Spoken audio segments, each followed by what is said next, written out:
मध्य प्रदेश के वित्त मंत्री जगदीश देवड़ा जी ने आज सदन में बजट पेश कर दिया है। यह बजट किन मायनों में खास है, किसानों के लिए, युवाओं के लिए, महिलाओं के लिए इस बजट में क्या है, हम समझेंगे पूर्व कृषि मंत्री सचिन यादव जी से। सर, किसानों के लिए आप इस बजट में क्या देखते हैं?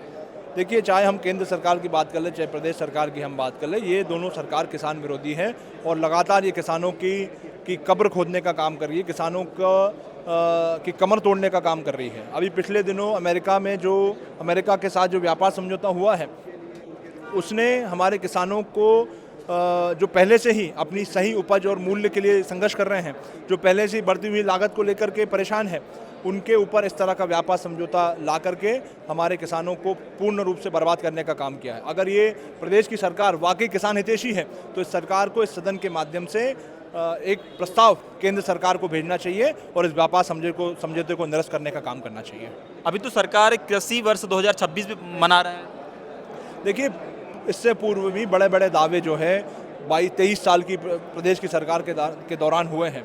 कभी किसानों की आय दुगनी करने का नारा दिया जाता है, कभी खेती को लाभ का धंधा बनाने की बात कही जाती है, कभी कृषि में लागत मूल्य को कम करने का काम किया जाता है, कभी जो फसलों के दाम हैं उसमें लागत मूल्य में 50% लाभांश जोड़ करके फसलों के दाम तय करने की बात कही जाती है। लेकिन एक भी वादे सरकार ने आज दिनांक तक पूरे नहीं किए हैं और सरकार की नीयत, सरकार की सोच हमारे किसानों के विरोध में है। आप एक युवा हैं, युवाओं की मजबूरी को आप समझते हैं, क्योंकि साल 2025 के बजट में मध्य प्रदेश सरकार ने 3 लाख युवाओं को रोजगार देने की बात कही थी। ये कहाँ तक पूरा हो पाया है? देखिए, सरकार हमेशा से हमारे नौजवान साथियों के छलावा कर रही है, चाहे हमारे आदिवासी वर्ग के साथी हों, चाहे हमारे अजा समाज के साथी हों, चाहे हमारे पिछड़ा वर्ग के जो साथी हैं जिनको 27% आरक्षण देने की बात सरकार ने कही थी, लेकिन उसका लाभ आज दिनांक तक नहीं दे पाई है। 13% पद, आज भी लगभग 10,000 से अधिक पद जो है वो 13% नियम के तहत उनको होल्ड करने का काम किया गया।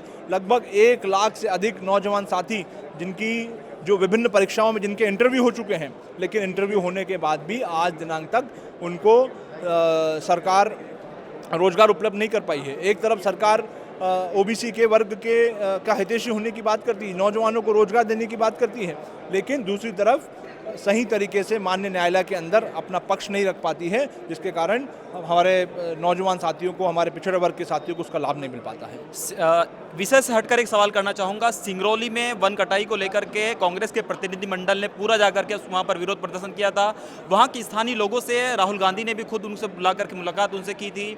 आज बालाघाट के बैहर विधानसभा क्षेत्र में बॉक्साइट खनन को लेकर के सिर्फ बालाघाट विधानसभा क्षेत्र में ही नहीं, पूरे प्रदेश में 6-7 जगह से तय किया गया जहाँ बॉक्साइट खनन को लेकर के वन कटाई की बात सामने आ रही है। वहाँ के स्थानीय आदिवासी जो है वन कटाई का विरोध भी कर रहे हैं। हाल ही में बालाघाट विधानसभा क्षेत्र के कांग्रेस अध्यक्ष जो है संजय विके जी ने खुद आदिवासियों के साथ विरोध किया है। क्या कांग्रेस का प्रतिनिधिमंडल बालाघाट पहुंचेगा, बैहर के आदिवासियों के साथ लड़ाई लड़ेगा? देखिए, जिस प्रकार से पूरे प्रदेश में हमारे आदिवासी समाज के साथियों के साथ में जो दुर्व्यवहार हो रहा है, जिनको लगातार उनकी ज़मीनों से बेदखल करने का काम किया जा रहा है, जिनको जो सरकार है, जो बड़े बड़े उद्योगपतियों, धन्ना सेठों को लाभ देने के लिए हमारे गरीब आदिवासी भाइयों को बेदखल करने का काम किया जा रहा है और कांग्रेस पार्टी लगातार उनकी आवाज़ उठाने का काम कर रही है। यहाँ तक कि एक प्रतिनिधिमंडल माननीय राहुल गांधी जी से मिले हैं और उन्होंने भी आश्वासन दिया है कि वो भी किसानों के हक में लड़ाई लड़ने का काम करेंगे और प्रदेश में भी हम लोग लगातार हमारे आदिवासी भाइयों के लड़ाई लड़ने का काम करेंगे। तो देख रहे थे, हम बात कर रहे थे मध्य प्रदेश के पूर्व कृषि मंत्री सचिन यादव जी से। उन्होंने बताया इस बजट को कि कैसा किसानों के हित में नहीं है, युवाओं के लिए रोजगार देने का काम न प्रदेश सरकार ने कभी नहीं किया, न केंद्र सरकार कर रही है, ये उनका आरोप है। कैमरामैन देवांश डोंगरे के साथ मैं यशवंत कुमार।